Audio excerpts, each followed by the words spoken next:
Frères et sœurs, paix à vous en ce Noël 2020. Voici Noël, une fête que nous célébrons d'habitude avec beaucoup de ferveur spirituelle et de joie partagée, de bonheur ressenti, surtout en communauté et particulièrement en famille. Noël, vous le savez, c'est la fête des familles, avec une attention particulière en direction des enfants. C'est la tradition. Cette année, comme vous le savez, le contexte de la pandémie que nous vivons semble bien contredire cette réalité, car nos églises ne seront pas pleines, remplies par les foules immenses habituelles. Distanciation sociale oblige. Et les retrouvailles familiales ou entre amis seront limitées à cause des mesures barrières, en particulier en considération de l'arrêté du ministre de l'Intérieur que je vous demande, frères et sœurs, de respecter avec toute la rigueur qui s'y est. Cependant, notre ferveur n'en sera pas moindre. Bien au contraire, nous la vivons déjà, cette ferveur, dans l'espérance, la confiance en Dieu, dont l'amour, nous disent les textes de Noël, est invincible. Noël a bien lieu au cœur de cette pandémie, où nous confions notre vulnérabilité à la fragilité de l'enfant Jésus,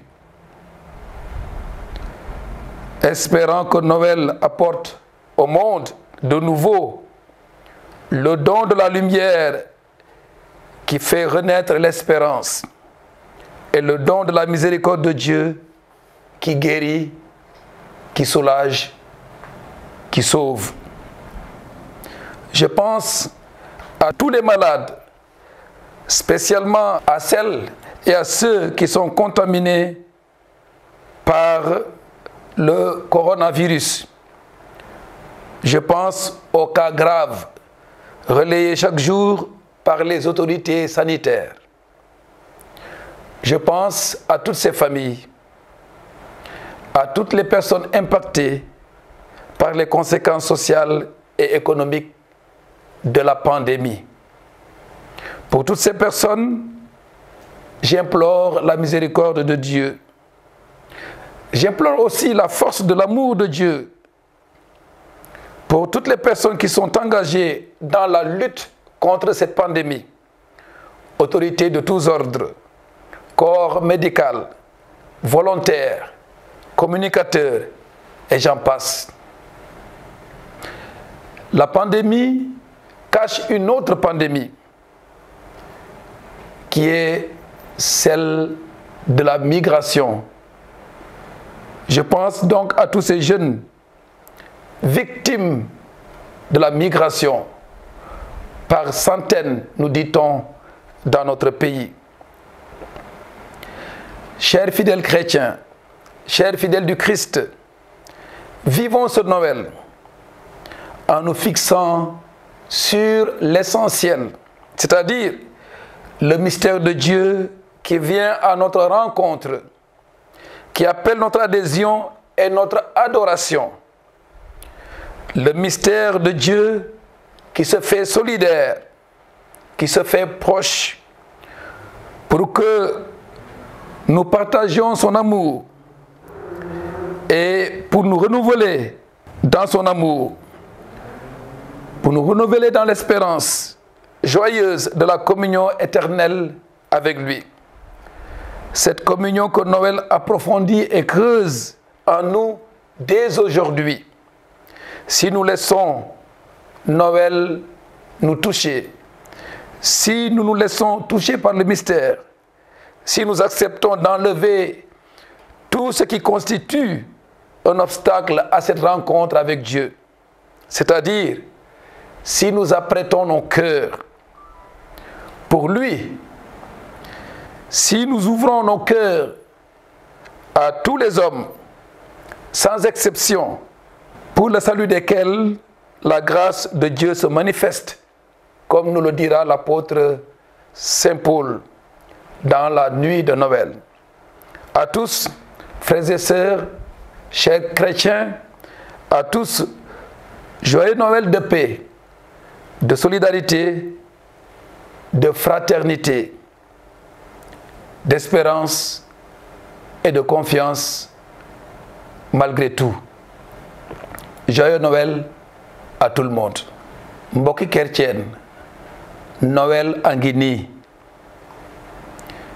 xewte bi nga xam ne dañ koy faral di xumbal di séddoo cofeel baneex ak mbégte rawatina ci biir njaboot yi ni ñu ko xamee Noël mooy dëgg xewte bi dajale njaboot yi waaye ren ni ngeen ko xamee Noël bi de dina xaw a doy waar tuuti ndege jàngu yi waruñu fees del ni ngeen ko xamee dañoo war a bàyyi diggante ci diggante nit ñi tax na ba itam ci njaboot yi lëkkaloo bi doon am ak ndaje yi doon am dañ leen war a wàññi dañ leen war a dakk sax ni ko ministre bi santaane ngir njëriñu ñëpp kon nañu yemale mbir yi ba ñu génn ci ak jàmm te yàlla barkel nu loolu yëpp nag warul tere li gën a am maanaa ci Noël mooy ngëm gi nu war a xumbal na mu waree mooy kóolute ci yàlla mi nga xam ne dara mënul dax coofeelam kon Noël dina am Noël am na sax ñu ngi koy màggal dinañ ko xumbal donte sax ñu ngi ci mbas mi pandémie coronavirus ñu ci yaakaar leer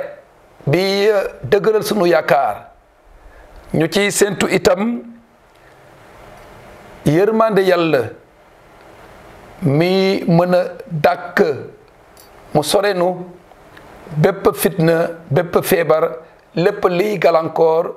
sunu dund file ci suuf si nañ ko ñaan bu baax ci barke Noël bi ñuy xumbal yàlla dakkal nu lépp niñ koy ñaanee mu solel nu lépp li nga xam ne daf ñuy lor maa ngi xalaat ci ñëpp ñi nga xam ne feebar bi dal na leen di xalaat itam njaboot ji nga xam ne nu ngi ci jafe-jafe ndege ñàkk nañu lii mbaa lale lépp corona bi waral ko waaye bu ñu fàttee am na beneen musiba bi nga xam ne war nañ koo wax ñu ñaan ci yàlla itam jàppale surtout jeunes yi ñu jàppale jeunes yi itam ñun ñëpp ndege seen nekkin métti na ba am ci ñu bare ñu loru ci géej gi loolu nekki na itam méttit bu rëy ci xewte Noël bile waaye feetu ren def ñoo war a